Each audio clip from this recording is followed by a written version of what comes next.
dirais qu'il est assez difficile de donner une définition générale qui englobe l'intégralité des solutions cloud.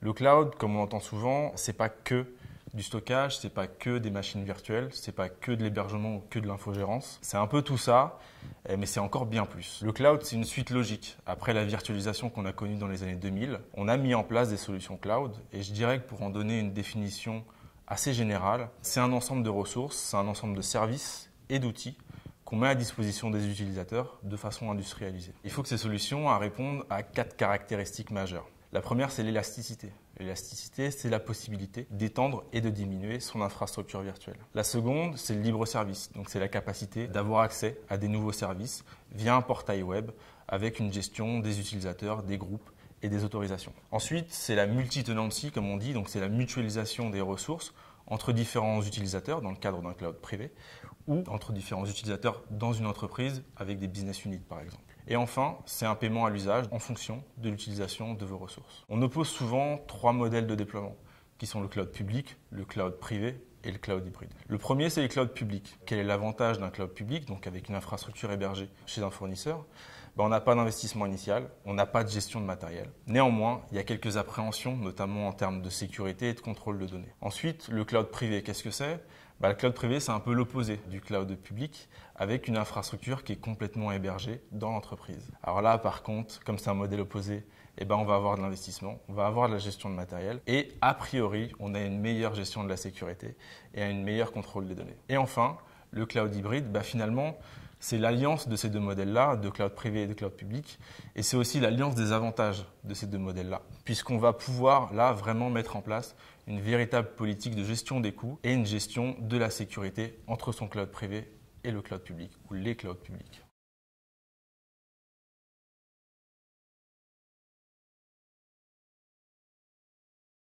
Ça va être en termes de sécurité. Quel fournisseur offre la meilleure sécurité? Ça va être en fonction des performances. Il va y avoir des fournisseurs qui vont optimiser les performances de leur matériel. Ensuite, ça va être en termes de fonctionnalité. Certains offrent beaucoup de fonctionnalités, d'autres se concentrent sur l'essentiel. Et enfin, ça va être donc le support, le service apporté aux clients.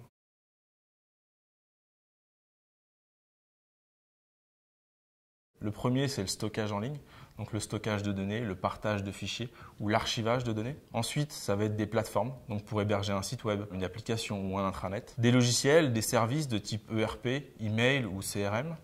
De la puissance de calcul, donc des machines virtuelles. Et enfin, des services IT, donc des services informatiques de type des pare-feux, du monitoring, de la virtualisation de réseau. L'ensemble de ces services, en fait, vise à vous apporter l'intégralité des outils pour construire votre plateforme informatique dans un environnement cloud.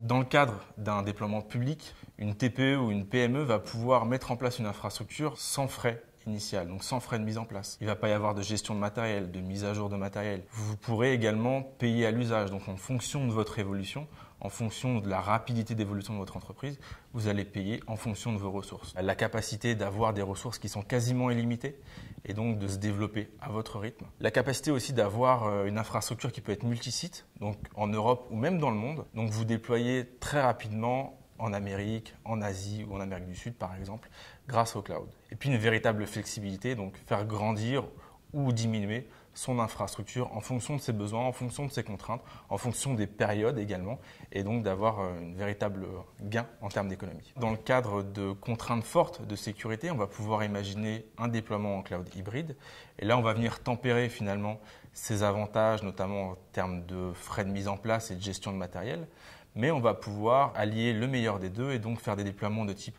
80-20, 80% en public, 20% en privé, pour répondre à nos exigences de sécurité et conserver tous les avantages du cloud privé et du cloud public.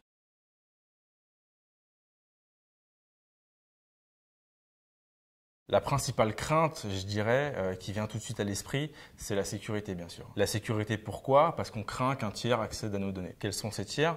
Le premier, ça va être le fournisseur. Néanmoins, le fournisseur, lui, sa préoccupation première, c'est de vous offrir de nouveaux services, c'est de vous offrir une vraie sécurité. Et accéder à vos données, finalement, ce serait se discréditer auprès de tous ses clients et arrêter son activité. Donc celui-ci, finalement, ce n'est pas vraiment un risque. Le deuxième, c'est le pirate. Ça, c'est un risque qui existe, effectivement, mais qui existe aussi dans les infrastructures traditionnelles.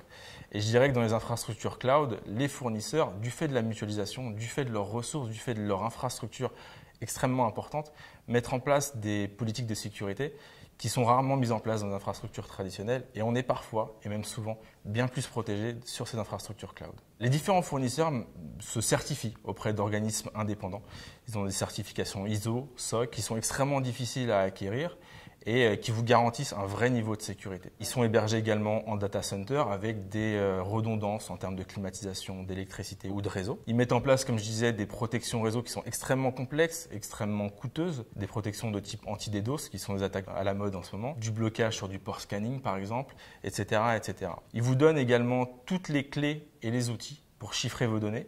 Donc avec vos propres clés, avec les clés du fournisseur, même avec votre propre matériel dans le cadre de certains fournisseurs. Et ensuite, en termes de réseau, il vous propose deux solutions. La première, c'est de crypter un canal directement vers le fournisseur en passant par Internet, c'est ce qu'on va appeler un VPN, ou une connexion physique vraiment directe vers votre fournisseur cloud. La seconde appréhension qui vient régulièrement, c'est la complexité. Je ne vais pas vous mentir, c'est complexe, ça reste une nouvelle technologie, c'est des nouvelles façons de faire. Il y a beaucoup de fournisseurs, il y a beaucoup de fonctionnalités et il y a des tarifications qui sont parfois un peu complexes. Ça, il faut l'appréhender, il faut le comprendre. Aujourd'hui, faire du cloud, c'est un vrai métier de l'informatique.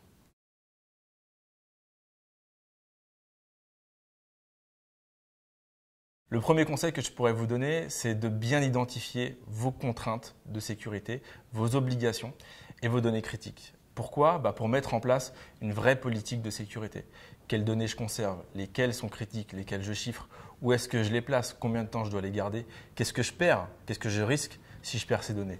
Toutes ces questions, il va falloir se les poser en amont pour bien définir ce qu'on fait de ces données. Ensuite, identifiez vos contraintes de performance et vos besoins de mobilité utilisateur. Qui sont vos utilisateurs? D'où est-ce qu'ils se connectent? Quels sont leurs besoins? Quelles sont leurs contraintes? Comprendre vos applications, quels sont leurs besoins en performance? Est-ce que j'ai besoin de répondre très rapidement à mes utilisateurs, à mes clients? C'est plein de questions qu'il faut se poser pour bien mettre en place son infrastructure. Ensuite, comparer et tester plusieurs solutions, plusieurs fournisseurs pour appréhender la relation client, pour appréhender les fonctionnalités, pour comprendre et pour savoir si les promesses sont au rendez-vous. Planifiez votre migration au fur et à mesure, une migration progressive, pas une migration Big Bang du jour au lendemain. C'est une évolution de l'informatique, il faut qu'elle se fasse de façon progressive. Donc commencez avec les données peu critiques, appréhendez la technologie et allez-y de façon régulière. Et puis enfin, ça reste dans l'informatique, ça reste extrêmement technique, extrêmement compliqué.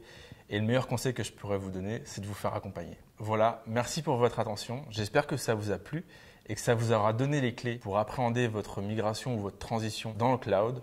Si vous avez des questions, n'hésitez pas à me joindre sur Twitter.